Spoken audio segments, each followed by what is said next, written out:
Welcome to current affairs session. Myself Ishwar Kumar. ఈరోజు మనం 19th December current affairs చూడబోతున్నాం. ఈ రోజు నుంచి మన ఛానల్లో కరెంట్ అఫైర్స్ తీసుకోబోతున్నాను. అయితే మన కరెంట్ అఫైర్స్ ప్రతి విషయాన్ని కూడా వివిధ అంశాలతో ఉన్నటువంటి అంశాలను కూడా మనం చర్చించడం జరుగుతుంది. చూద్దాం కరెంట్ అఫైర్స్. అయితే సెషన్ మనం మొదలుపెట్టే ముందు 5 కరెంట్ అఫైర్స్ క్వశ్చన్ని ఇస్తాను. దాని యొక్క డిస్కషన్ అనేది మన కరెంట్ అఫైర్స్ క్లాస్ అయిన తర్వాత ఎండింగ్లో దాని యొక్క ఆన్సర్లు అనేది తెలుసుకోవడం జరుగుతుంది. అయితే నేను మొదటగా మన సెషన్ మొదలుపెట్టే ముందుగా 5 కరెంట్ అఫైర్స్ క్వశ్చన్స్ ఇస్తాను. అయితే మీరు యొక్క ఆన్సర్ తెలిసినచో మీరు కామెంట్స్లో ఆన్సర్ ఇవ్వండి. దాని తర్వాత దాని రైట్ ఆన్సర్ ఏంటి, దాని ఎక్స్ప్లెనేషన్ ఏంటి అనేది మన వీడియో అయిపోయిన తర్వాత చూద్దాం. ఓకే, చూద్దాం ఈరోజు కరెంట్ అఫైర్స్. ముఖ్యమంత్రి తీర్థయాత్ర Yojana is a scheme implemented by which Indian state? Here the options are. ఇక్కడ ఆప్షన్స్ ఏంటంటే ఉత్తరాఖండ్, బి ఆప్షన్ వచ్చేసి ఢిల్లీ, సి ఆప్షన్ వచ్చేసి కర్ణాటక, డి ఆప్షన్ గుజరాత్. తెలిసిన వాళ్ళు మన కామెంట్ బాక్స్లో ఆన్సర్ ఇవ్వండి. క్వశ్చన్ ఏంటంటే ఇక్కడ ముఖ్యమంత్రి తీర్థయాత్ర యోజన అనే ఒక పథకము ఏ రాష్ట్ర ప్రభుత్వం మొదలుపెట్టినది? ఓకే, ఆప్షన్స్ అనేవి 4 ఇవ్వడం జరిగింది. తెలిసిన వాళ్ళు కామెంట్ బాక్స్లో ఆన్సర్ ఇవ్వండి. ఓకే, రెండవ question. Where is the headquarters of the national cadet crops located? అంటే ఎన్సిసి యొక్క హెడ్ క్వార్టర్ ఏ యొక్క రాష్ట్రంలో ఉంది, ఏ యొక్క ప్లేస్లో ఉంది? ఇక్కడ ఆప్షన్స్ వచ్చేసి ఏ ముంబై ఇవ్వడం జరిగింది, బి న్యూఢిల్లీ ఇచ్చాము, సి ముస్సోరీ, డి అహ్మదాబాద్. వీటిల్లో ఏదైతే ఆప్షన్ సరైనది అనుకుంటున్నారో మీరు కామెంట్ బాక్స్లో ఆన్సర్ ఇవ్వండి. మూడవ question. Which state launched the Kranti Surya Gaurav Kalash Yatra? Okay, so వచ్చినటువంటి ఆప్షన్లు ఏంటంటే A Maharashtra, B Gujarat, C Madhya Pradesh and D Bihar. Okay, వీటిల్లో ఏదైతే ఆన్సర్ మీరు కరెక్ట్ అనుకుంటున్నారో క్వశ్చన్ కామెంట్ బాక్స్లో ఆన్సర్ ఇవ్వండి. Next, Pragyata guidelines is associated with which field? అంటే క్రింది ఇచ్చిన భాగాలు సంబంధించినటువంటిది ఏమిటి? అంటే ఆప్షన్ ఏ వచ్చి క్లైమేట్ చేంజ్ అనేది ఇవ్వడం జరిగింది, option B digital education, option C skill development, D voting in election. Okay, so ఈ ప్రఖ్యాత గైడ్లైన్స్ అనేవి కింద ఇచ్చిన వాటిలో ఉన్నటువంటి ఏ రంగానికి సంబంధించినటువంటిది అనేది క్వశ్చన్ అడగడం జరిగింది. ఆప్షన్స్ చూడండి, ఆన్సర్ కామెంట్ బాక్స్లో ఇవ్వండి. Okay, next question. Alipore zoological garden which was making news is located in which Indian state? Options ఏమి ఇచ్చాము అంటే ఈ అలీపూర్ జూలాజికల్ గార్డెన్ అనేది ఏ యొక్క రాష్ట్రంలో ఉంది? ఇక్కడ ఇచ్చినటువంటి ఆప్షన్లు ఏమిటంటే ఆప్షన్ ఏ మధ్యప్రదేశ్ ఇచ్చాము, ఆప్షన్ బి బీహార్ ఇవ్వడం జరిగింది, సి వెస్ట్ బెంగాల్ ఇచ్చాము, డి ఉత్తరప్రదేశ్ ఇచ్చాము. ఈ 4 ఆప్షన్లో సరైన జవాబు మీరు కామెంట్ బాక్స్లో ఇవ్వండి.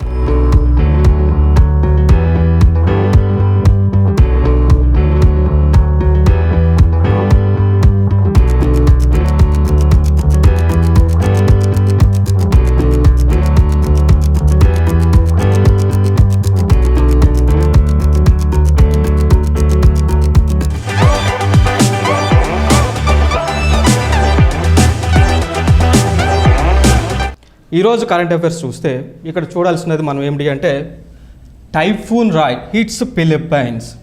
అంటే ఈ ఫిలిప్పైన్స్ అనే దేశంలో ఒక టైఫూన్ అనేది రావడం జరిగింది. ఈ టైఫూన్ అంటే ఏంటండి? టైఫూన్ అంటే ఒక తుఫాన్. అయితే ఈ యొక్క టైఫూన్ మనం దినపత్రికల్లో చూస్తుంటాం, టైఫూన్ అంటారు, కొన్ని న్యూస్ పేపర్లో హరికేన్స్ అంటారు, కొన్ని న్యూస్ పేపర్స్లో సైక్లోన్స్ అంటారు. ఇక్కడ సైక్లోన్ అన్నా కానీ, టైఫూన్స్ అన్నా కానీ, హరికేన్స్ అన్నా కానీ ఒకటే అండి. అదేమిటి? తుఫాన్. ఇది ఎట్లా వస్తుంది మనకి? జనరల్గా ఒక హై ప్రెషర్ ఏరియా నుంచి లో ప్రెషర్ ఏరియాకి విండ్స్ మూవ్ అయినప్పుడు ఈ తుఫాన్స్ అనేవి, ఈ అల్పపీడనం అనేది రావడం జరుగుతుంది. అయితే ఈ యొక్క ఫిలిప్పైన్స్ అనే దేశంలో వచ్చినటువంటి టైఫూన్కి పెట్టిన పేరు ఏంటండి? రాయ్ అనేది పేరు పెట్టడం జరిగింది. చూద్దాము. దానితో పాటు మన యొక్క కరెంట్ అఫైర్స్ ఏ విధంగా ఉంటాయి అంటే ప్రతి విషయాన్ని కూడా 360 degrees అంటే 360 కోణంలో ఒక విషయాన్ని మనం తెలుసుకుంటాము. సో ఇక్కడ టైఫూన్స్ అంటారు. ఓకే, మిగిలినవి ఏమిటి? హరికేన్స్. ఈ హరికేన్స్ అనేవి ఏ ఏ ప్రాంతాల్లో అక్కడ వచ్చేటువంటి అల్పపీడనాన్ని హరికేన్స్ అని పిలుస్తారు అనేది చూద్దాం. చూడండి మిత్రులారా, my dear friends. Okay, so ఇక్కడ చూడండి north Pacific Ocean. Okay, north Pacific Ocean ఎక్కడండి? North Pacific Ocean, north Atlantic Ocean, north Atlantic Ocean. So ఈ సముద్రము చుట్టుపక్కల ఉన్నటువంటి దేశాలలో ఇట్లాంటి అల్పపీడనం అనేది వచ్చినప్పుడు వాటిని ఏమంటారంటే హరికేన్స్ అంటారు. ఏమంటారండి? హరికేన్స్. మనం ప్రతి పేపర్లో చూస్తుంటాం, ప్రతి సంవత్సరం కూడా ఈ హరికేన్స్ అనేది చూస్తుంటాం. యునైటెడ్ స్టేట్స్ ఆఫ్ అమెరికాలో ఇట్లాంటి అల్పపీడనం వచ్చినప్పుడు వారు న్యూస్ పేపర్లు ఏమనిస్తారు? హరికేన్స్ వచ్చాయంటారు. హరికేన్స్ వచ్చాయన్నా, సైక్లోన్స్ వచ్చాయన్నా, టైఫూన్స్ వచ్చాయన్నా కూడా ఏమిటి అండి? లో ప్రెషర్ అనేది ఫామ్ అవటం, అంటే తుఫాన్లు అనేది రావటం. నెక్స్ట్ అదేవిధంగా టైఫూన్స్. ఈ టైఫూన్స్ అనేవి ఏ ఏ దేశాలలో పిలుస్తారు చూసాం. ఇక్కడ ఆల్రెడీ ఫిలిప్పైన్స్ అనేది ఉంది. దాని తర్వాత జపాన్లో వచ్చేటువంటి వాటిని కూడా టైఫూన్స్ అని పిలుస్తారు. ఇంకేమైనా ఏదైనా కంట్రీ ఉందండి? చైనా. ఓకే, ఈ దేశాలలో వచ్చేటువంటి వాటిని టైఫూన్స్ అని పిలవడం జరుగుతుంది. ఇంకా మనం ఇండియాలో చూస్తుంటాం, సైక్లోన్ వచ్చింది, తుఫాన్ వచ్చింది అనేది చూస్తుంటాం. అయితే ఏ దేశాలలో వీటిని అల్పపీడనాన్ని సైక్లోన్స్ అని పిలుస్తారో చూద్దాం. ఇండియా చుట్టూ, అంటే నార్త్ ఇండియన్ ఓషన్ చుట్టూ ఉన్నటువంటి దేశాలలో ఈ యొక్క అల్పపీడనాన్ని సైక్లోన్ అని పిలుస్తారు. ఏ దేశాలు ఉన్నాయండి? మొదటగా చూసినట్టయితే మనకి ఇండియా ఉంది, మన దేశం ఉంది. దాని తర్వాత పాకిస్తాన్, దాని తర్వాత బంగ్లాదేశ్ ఉండటం జరిగింది. ఓకే, దాని తర్వాత మాల్దీవ్స్ ఉండటం జరిగింది. ఏ దేశం అండి? మాల్దీవ్స్ ఉండటం జరిగింది. దాని తర్వాత శ్రీలంక ఉండడం జరిగింది. దాని తర్వాత మయన్మార్ అనే దేశం ఉంది. ఎక్కడండి? మయన్మార్ అనే దేశం ఉంది. దాని తర్వాత థాయిలాండ్. ఓకే అండి, థాయిలాండ్. ఓకే, ఈ దేశాలలో వచ్చేటువంటి అల్పపీడనాన్ని సైక్లోన్స్ అంటారు. ఓకే, సో ఇట్లా ఈ విధంగా మనం కరెంట్ అఫైర్స్ని తెలుసుకుందాము. సో ఈ విధంగా కరెంట్ అఫైర్స్ తెలుసుకుంటే మనకు వచ్చేటువంటి ఉపయోగం ఏమిటి? కరెంట్ అఫైర్స్తో పాటు స్టాటిక్ సబ్జెక్ట్స్, జియోగ్రఫీ అవనివ్వండి, ఎకానమీ అవనివ్వండి, ఇండియన్ పాలిటీ అవనివ్వండి, హిస్టరీ అవనివ్వండి, okay, environment and ecological issues అవనివ్వండి, సోషలిస్ట్ సబ్జెక్ట్స్ కానీ, సో వివిధ సబ్జెక్టులని మనం కరెంట్ అఫైర్స్ సెషన్లో ఇంటర్లింక్ చేస్తూ నేర్చుకోవడం జరుగుతుంది. దాని ద్వారా భారతదేశంలో జరిగేటువంటి ఎటువంటి గవర్నమెంట్ జాబ్కైనా మనము అటెండ్ అవ్వచ్చు, ధైర్యంగా రాయొచ్చు. ఓకే అండి. Okay, so typhoon Rai hits Philippines, ఇది ఒక చరిత్ర మనం తెలుసుకున్నాము. Next, PM Modi conferred with highest civilian honour of Bhutan. Okay, మన ప్రధానమంత్రి గారు, మన భారతదేశ ప్రధానమంత్రి గారు ఎవరండి చెప్పండి? Yes, very good, Narendra Modi గారు. ఈయనకి భూటాన్కి సంబంధించినటువంటి భూటాన్ దేశము హైయెస్ట్ సివిలియన్ అవార్డు అనేది ఇవ్వటం జరిగింది. ఓకే, సో వారు ఎందుకు ఇచ్చారు అంటే మన భారతదేశానికి భూటాన్కి ఇంకా బంధం దృఢంగా అవ్వాలి అనే సంకల్పంతో ఈ యొక్క అవార్డుని, ఈ యొక్క సివిలియన్ అవార్డుని మన భారత ప్రైమ్ మినిస్టర్కి ఇవ్వడం జరిగింది. అయితే ఇది ఏ రోజున ఇచ్చారు? National Bhutan's day. Okay, national Bhutan's day రోజున ఈ యొక్క అవార్డు అనేది ఇవ్వటం జరిగింది. ఎవరికి ఇచ్చాడు అంటే భారతదేశ ప్రధానమంత్రి గారికి ఇచ్చారు. ఓకే, అయితే మనం ఇక్కడ కొన్ని ఇంపార్టెంట్ క్వశ్చన్స్ తెలుసుకుందామండి. ఏ క్వశ్చన్స్ అంటే, భూటాన్ ఇచ్చారు కదా, భూటాన్ యొక్క రాజధాని ఏంటండి? భూటాన్ యొక్క రాజధాని థింపు. ఓకే, భూటాన్ యొక్క రాజధాని. Okay, so what is the capital of Bhutan? Thimphu. Next, ఈ ఇమేజ్లో ఉన్నటువంటి వ్యక్తి ఎవరై ఉండవచ్చు అండి? Same prime minister. ఒక ప్రైమ్ మినిస్టర్కి అవార్డు ఇస్తున్నారు అంటే పక్కన ఉన్నాయని కూడా ప్రైమ్ మినిస్టర్ అవ్వాలి కదా. So prime minister. ఈ యొక్క భూటాన్ యొక్క ప్రైమ్ మినిస్టర్ ఎవరండి? నేమ్ ఏంటండి? లోటాయ్. ఓకే, ఈయన భూటాన్ యొక్క ప్రైమ్ మినిస్టర్ పేరేంటండి? లోటాయ్. ఓకే, గుర్తుపెట్టుకోండి. Who is the prime minister of Bhutan? Answer is Lotay. Okay, next ఇంకో స్లైడ్ చూద్దాం. Tamil Vazhthu declared Tamil Nadu's state song. Okay, so what is the song? Which song was declared as Tamil Nadu's state song? Answer is, Tamil Vazhthu. Okay, so ఈ యొక్క song అనేది 55 సెకండ్ల పాటు ఉండడం జరుగుతుంది. ఎంతండి? ఈ యొక్క సాంగ్ 55 సెకండ్లు ఉంటుంది.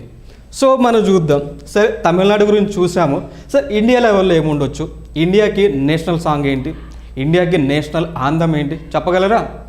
తెలుసుంటే కామెంట్ బాక్స్లో కామెంట్ ఇవ్వండి, తెలియకపోతే వినండి. ఓకే, సో ఇండియాకి నేషనల్ సాంగ్ ఏంటండి? What is the song? Can anyone say? India song ఏంటండి? వందే మాతరం. వందే మాతరం. సో ఈ యొక్క వందే మాతరం సాంగ్ని రాసినటువంటి వారు ఎవరు? రచయిత ఎవరు? బకీంద్రనాథ్ చటర్జీ ఉపాధ్యాయ. ఓకే, బకిం చంద్ర చటోపాధ్యాయ. ఓకే, ఈయన రాశారు. ఓకే, సో ఇండియా యొక్క నేషనల్ సాంగ్ ఏంటండి? వందే మాతరం. బకిం చంద్ర గారు రాయడం జరిగింది. ఇంకోటి చూద్దాం. ఇండియాకి నేషనల్ యాంథమ్. ఇండియాకి నేషనల్ యాంథమ్ ఏంటండి? చెప్పగలరా? జార్. Code jar. జే అంటే ఇండియాకి నేషనల్ యాంథమ్ ఏంటంటే జనగణ మన. తెలిసిన వాళ్ళు కామెంట్ బాక్స్లో ఇవ్వండి. ఓకే, సో ఏ అనేది ఏంటంటే anthem, national anthem. Okay, next R అనేది ఏంటంటే రవీంద్రనాథ్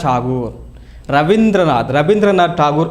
కొన్ని అంటే ఆయనకి 2 పేర్లు ఉన్నాయి. ఒకటి రవీంద్రనాథ్ ఠాగూర్ అంటాము, ఇంకోటి రవీంద్రనాథ్ ఠాగూర్ అంటాము. Okay, so anthem, national anthem ఏంటండి? జనగణమన. రాసిన వారు రవీంద్రనాథ్ ఠాగూర్. ఈయన వెస్ట్ బెంగాల్కి చెందినటువంటి రచయిత. నెక్స్ట్ ఆఫ్టర్ దట్ మనం బీవీఎస్ కోడ్ చూసాం. బీవీఎస్ అంటే ఎస్ అనేది song, national song. National song ఏంటి? వందే మాత్రం. ఎవరు రాశారు? ఓకే, బకిం చంద్ర గారు రాయడం జరిగింది. ఓకే, నెక్స్ట్ దాని తర్వాత కరెంట్ అఫైర్స్ చూస్తే ఇంకోటి చూద్దాం. ఈ ఫోటోలో ఉన్నటువంటి వ్యక్తి ఎవరండి? చెప్పగలరా? చాలా ఫేమస్ అయిన వ్యక్తి, తరచుగా మనం వార్తల్లో వింటున్నాం. చెప్పగలరా? ఎస్, స్టాలిన్. ఈయన తమిళనాడు యొక్క chief minister. He is the chief minister of Tamil Nadu. Okay, ya, very good. Most of the people are giving right answers. Okay, next after that India Vietnam cooperation in postal sector. Okay, మనం చూస్తుంటాం తరచుగా మన భారత ప్రధానమంత్రి గారు వివిధ దేశాలకు వెళ్తుంటారు. వారితో వివిధ అంగీకార పత్రాలు మీద సంతకాలు పెడుతుంటారు, వివిధ అవగాహన పత్రాల మీద సంతకాలు పెడుతుంటారు. సో ఈ యొక్క సంతకాలు పెట్టడం కానీ ఇవి ఎందుకు చేస్తుంటారు అంటే మనము ఒక విదేశానికి అంటే వేరొక దేశానికి సహాయం చేయడం, అదేవిధంగా వారి యొక్క దగ్గర నుంచి కూడా సహాయం పొందుతాము. అదేవిధంగా మన యొక్క వనరులని వేరే దేశంతో పంచుకోవటం, అదేవిధంగా వారి దగ్గర ఉన్నటువంటి ఆ దేశంలో ఉన్నటువంటి వనరులను కూడా మనం పంచుకోవటం అనేది ముఖ్య ఉద్దేశం అన్నమాట. అయితే సో దానిలో భాగంగా మన ఇండియన్ గవర్నమెంట్ ఏం చేసింది అంటే వియట్నాం గవర్నమెంట్తో, ఎవరితో అండి? వియట్నాం గవర్నమెంట్తో ఒక MOU, right, memorandum of understanding అనేది చేసుకోవడం జరిగింది. ఇది ఏ భాగాల్లో చేసుకున్నారండి? పోస్టల్ సెక్టార్లో చేసుకోవడం జరిగింది. ఏ సెక్టార్ అండి? పోస్టల్ సెక్టార్లో చేసుకోవడం జరిగింది. సో దీంట్లో ఉన్నటువంటి ముఖ్యమైన ఉద్దేశాలు ఏమిటి అంటే భారతదేశానికి వియట్నాం దేశానికి మన దగ్గర ఉన్న టెక్నాలజీని వారికి బదలాయించడం, వారి దగ్గర ఉన్నటువంటి టెక్నాలజీని మనం స్వీకరించడం అనేవి ఇక్కడ జరుగుతుంది. సో మనకి ఈ telephone, okay, mobile connections, okay, so telephone and TV సంబంధించినటువంటి యొక్క టెక్నాలజీని వారి దగ్గర నుంచి మనము మన దగ్గర నుంచి వారు బదలాయించుకోవడానికి ఈ యొక్క MOU అనేది మార్గం చూపుతుంది. సో ఇక్కడ క్వశ్చన్ అడగవచ్చు, రీసెంట్గా ఏ ఒక దేశం ఏ దేశాలు పోస్టల్ సెక్టర్ సంబంధించినటువంటి అగ్రిమెంట్ చేసుకున్నాయి? వాళ్ళు వివిధ ఆప్షన్స్ అనేవి ఇవ్వడం జరుగుతుంది. ఆప్షన్ ఏ తీసుకుంటే ఇండియా వియట్నాం ఆప్షన్ ఇవ్వచ్చు. ఆప్షన్ బి తీసుకుంటే ఇండియా చైనా. ఆప్షన్ సి తీసుకుంటే ఇండియా పాకిస్తాన్. ఆప్షన్ డి తీసుకుంటే ఇండియా యుఎస్ఏ. సో క్రింది ఇచ్చిన వాటిల్లో ఏది answer? Option A India Vietnam. Okay, so ఈ రెండు దేశాలు పోస్టల్ సెక్టర్ సంబంధించిన దాని వంటలో ఒక కోఆపరేటివ్ అగ్రిమెంట్, ఒక కోఆపరేషన్ అనేది, ఒక అగ్రిమెంట్ అనేది చేయటం జరిగింది.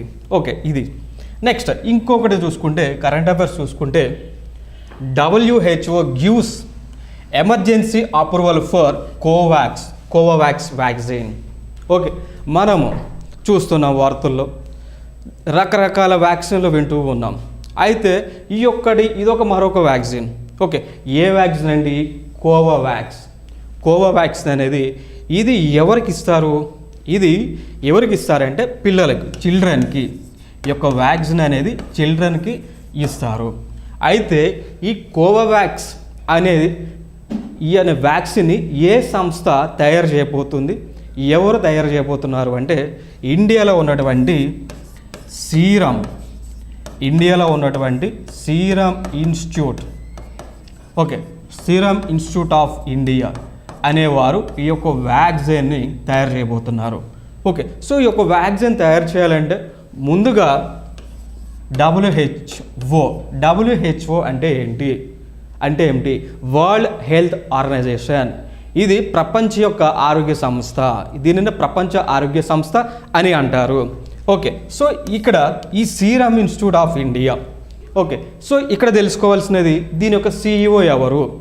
సీరం ఇన్స్టిట్యూట్ ఆఫ్ ఇండియా ఒక CEO ఎవరు చెప్పగలరా? ఆన్సర్ అదర్ పూర్ణవాలా. ఆన్సర్ ఏంటండి?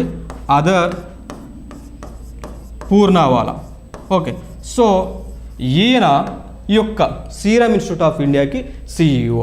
ఓకే, సో ఈ WHO gives emergency approval for Covovax vaccine. ఇండియాలో ఇవి కాకుండా ఇంకేమైనా వ్యాక్సిన్స్ ఉన్నాయా?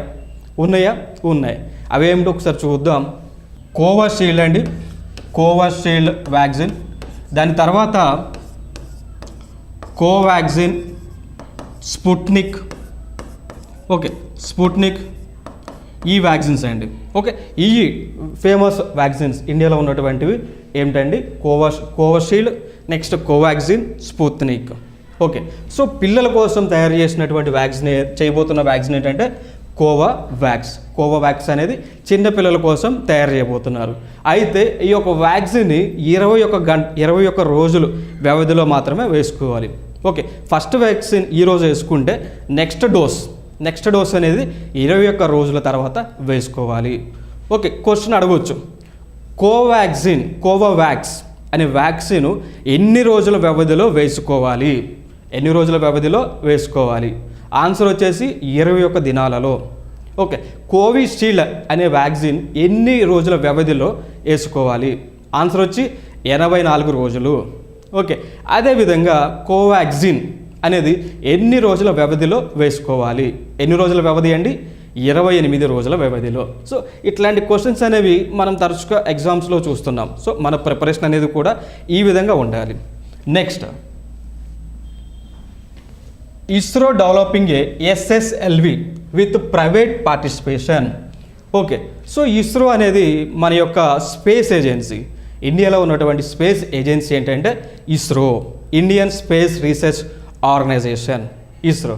ఓకే, సో ఈ ఇస్రో వారు ఏం చేస్తున్నారంటే ఈ SSLVని డెవలప్ చేయడం జరుగుతుంది. ఈ SSLV అంటే ఏంటి చూద్దామండి. SSLV అంటే స్మాల్, ఓకే, స్పేస్, L అంటే launching, okay, space launch, V అంటే వెహికల్. ఓకే, సో ఇస్రో వారు ఈ SSLV అనేదాన్ని ఒక ప్రైవేట్ భాగస్వామితో డెవలప్ చేయడానికి ముందుకు వస్తున్నారు.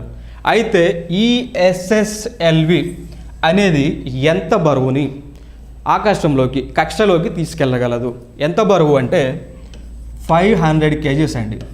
ఓకే, 500 kgsని బరువుని తీసుకెళ్ళగలదు. ఈ బరువుని మనము సాంకేతిక భాషలో ఏమంటాము?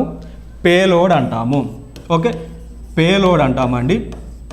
సో ఇది 500 కేజీల బరువుని ఆకాశ కక్షలోకి తీసుకెళ్ళగలదు. అయితే ఇక్కడ భూమి నుంచి కక్ష అనేది ఎంత దూరంలో ఉంటుంది అండి?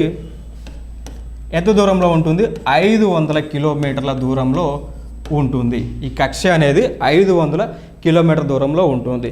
దీనినే ఇంగ్లీష్లో ఏమంటారు అంటే ప్లేనార్ ఆర్బిట్. ఈ కక్షనే ఇంగ్లీష్లో ప్లేనార్ ఆర్బిట్ అంటారండి. ఓకే, నెక్స్ట్ అదేవిధంగా ఈ యొక్క SSLV small space launch vehicle యొక్క బడ్జెట్ ఎంత అండి? కేవలం 169 కోట్లు మాత్రమే. What is the budget of SSLV? Here the answer is 169 crores. Okay, so మనకు ఇస్రో వారు ప్రైవేట్ భాగస్వామితో దాదాపు 2022 సంవత్సరం లోపు దీనిని కక్షలోకి పంపించే విధంగా వారు పరిశోధనలు చేస్తున్నారు. ఓకే అండి, ఇది. So ISRO developing a SSLV with private companies. Okay అండి, దాని తర్వాత ఇంకొకటి foundational literacy and numeracy index. ఏంటండి? Foundation literacy and numeracy index. So ఈ యొక్క ఇండెక్స్ ఎందుకు చేస్తారు అంటే మనకి పిల్లలు ఉన్నారు.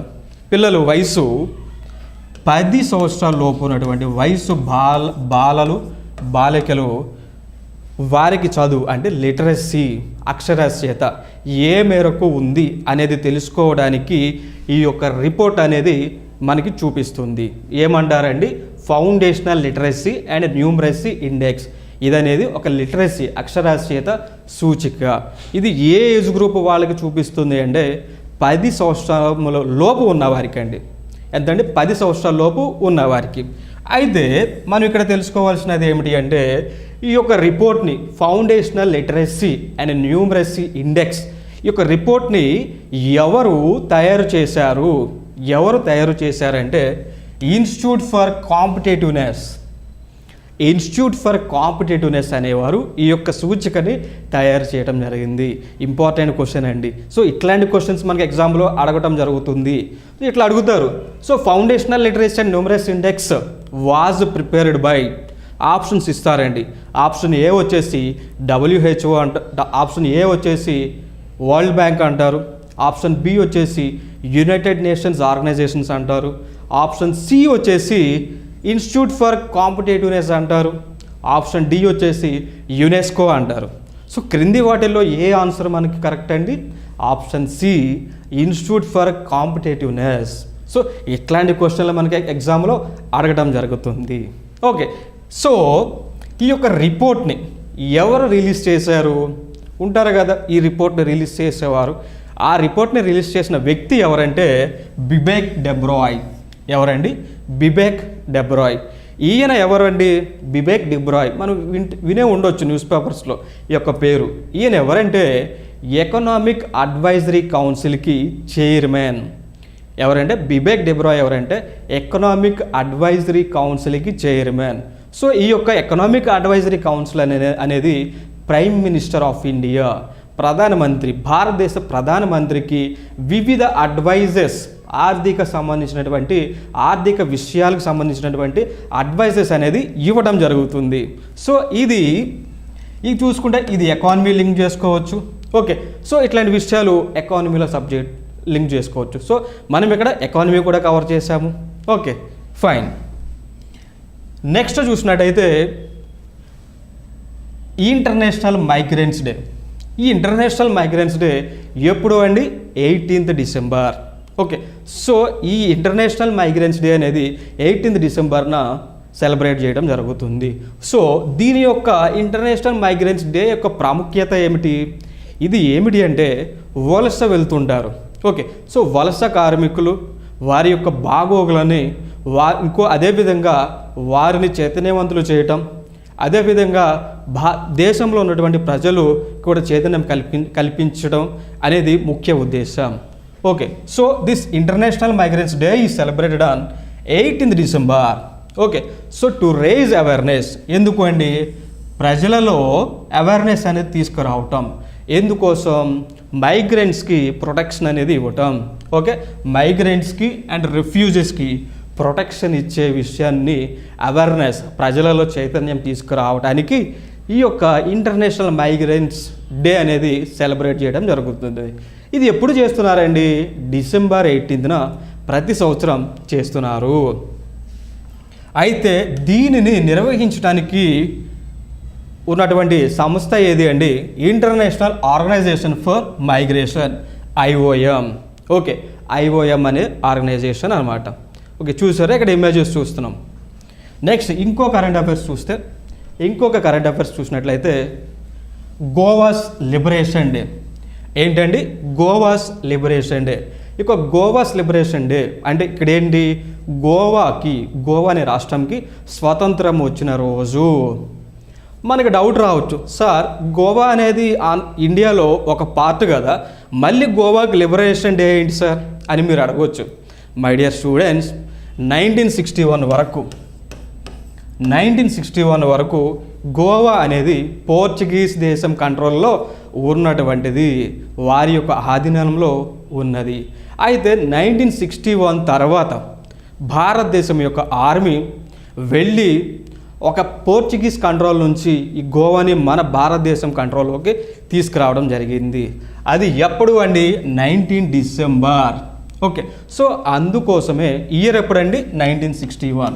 ఓకే, సో అందుకోసమే 19 డిసెంబర్ని గోవాస్ లిబరేషన్ డేగా సెలబ్రేట్ చేయడం జరిగింది. సో ఆ రోజు నుంచి గోవా అనేది భారతదేశంలో విలీనం అవడం జరిగింది. ఓకే అండి, సో మనం 19 డిసెంబర్ 2021 కరెంట్ అఫైర్స్ చూడడం జరిగింది. మొదటిగా మన సెషన్ మొదలుపెట్టే ముందు ఒక 5 క్వశ్చన్స్ని చూడడం జరిగింది. ఆన్సర్ తెలిసిన వాళ్ళు చాలామంది కామెంట్ బాక్స్లో ఆన్సర్ ఇచ్చున్నారు, చాలామంది సరైన జవాబులు ఇచ్చున్నారు. సో తెలియని వారికి కోసం కరెక్ట్ ఆన్సర్ ఏంటనేది మనము ఇప్పుడు ఇస్తాం. చూద్దామండి క్వశ్చన్స్. మొదటి క్వశ్చన్ చూసుకుందాం, దానికి ఆన్సర్ ఏంటనేది చూద్దాం. ముఖ్యమంత్రి తీర్థయాత్ర యోజన. ఓకే, సో ఈ యొక్క పథకాన్ని ప్రారంభించినటువంటి రాష్ట్రం ఏంటండి? Delhi. Right, B Delhi. Okay, మనకి ఢిల్లీకి చీఫ్ మినిస్టర్, ముఖ్యమంత్రి ఎవరండి? అరవింద్ కేజ్రీవాల్. ఓకే, సో ఆయన ఏం చేశారంటే ఢిల్లీలో ఉన్నటువంటి వయోవృద్ధులు, ముసలివారు, ఓకే, వారు వివిధ ప్రాంతాలలో తీర్థయాత్ర చేసేయడానికి, వివిధ ప్రాంతాలలో ఉన్నటువంటి టూరిజం ప్లేసెస్ని చూడటానికి గవర్నమెంట్ వారే స్వయంగా ఉచితంగా ఆ యొక్క అవకాశాన్ని ఇవ్వడం జరిగింది. ఓకే అండి, ఓకే, సో ఈ ముఖ్యమంత్రి తీర్థయాత్ర స్కీమ్ అనేది ఢిల్లీ ప్రభుత్వం అనేది మొదలుపెట్టడం జరిగింది. Okay, so answer is B. Next question చూసుకున్నట్లయితే where is the headquarters of national cadet corps? NCC యొక్క హెడ్ క్వార్టర్స్ ఎక్కడ ఉంది? ఆన్సర్ చాలామంది సరైన జవాబు ఇచ్చారు. ఆప్షన్ బి న్యూఢిల్లీలో ఉంది. ఈ యొక్క NCCలో ఉన్నటువంటి వారు మెంబర్స్ ఎవరు ఉంటారండి? కాలేజీ విద్యార్థులు, వివిధ యూనివర్సిటీస్లో వివిధ కాలేజీల్లో చదువుతున్న విద్యార్థులు దీనిలో NCCలో మెంబర్స్గా ఉండడం జరిగింది. సో ఈ NCC అనేది ఒక యూత్ ఆర్గనైజేషన్. ఓకే, ఒక యూత్ ఆర్గనైజేషన్. ఈ యొక్క NCC అనేది దేశంలో ఉన్నటువంటి త్రివిధ దళాల ఆధీనంలో, ఓకే, దేశంలో ఉన్నటువంటి భారతదేశంలో ఉన్నటువంటి వివిధ అంటే త్రివిధ దళాల క్రింద పనిచేయడం జరుగుతుంది. అయితే ఈ NCC అనేది మన ప్రపంచంలోనే అతి పెద్ద సంస్థ. NCC అనేది మన ప్రపంచంలోనే అతిపెద్ద ఒక విద్యార్థుల అతిపెద్ద యువత సంస్థ. ఓకే, సో ఇది NCC అనేది ఒక ఆర్మీ లాంటిదండి. ఓకే అండి, సో ఇది ఒక వాలంటరీ, దీంట్లో మెంబర్షిప్ అనేది వాలంటీర్గా ఉంటుంది. ఓకే, ఎవరికి నచ్చిన వాళ్ళు వారు NCCలో జాయిన్ అవ్వచ్చు.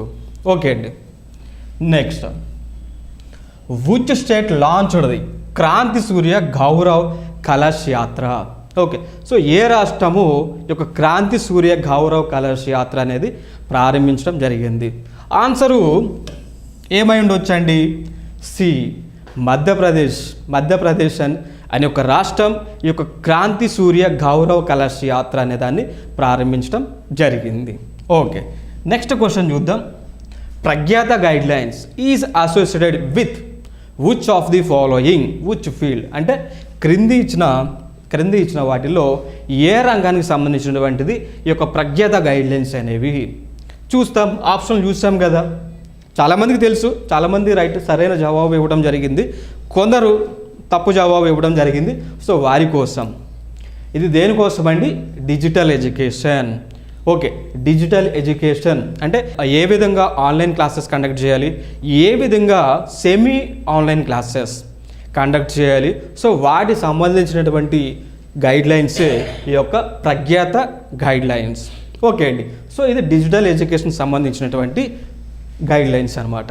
నెక్స్ట్ క్వశ్చన్ చూసినట్లయితే అలీపూర్ జూలాజికల్ గార్డెన్ ఇది ఏ రాష్ట్రంలో ఉంది? అలీపూర్ జూలాజికల్ గార్డెన్ ఏ రాష్ట్రంలో ఉంది? Okay, very good, C West Bengal రాష్ట్రంలో ఉంది. చూసారా, ఈ క్వశ్చన్స్కి చాలామంది సరైన జవాబు ఇవ్వడం జరిగింది. సో మనం రాబోయే కరెంట్ అఫైర్స్ కూడా, ప్రతి కరెంట్ అఫైర్స్ కూడా ఇంపార్టెంట్ క్వశ్చన్స్ చూస్తాము.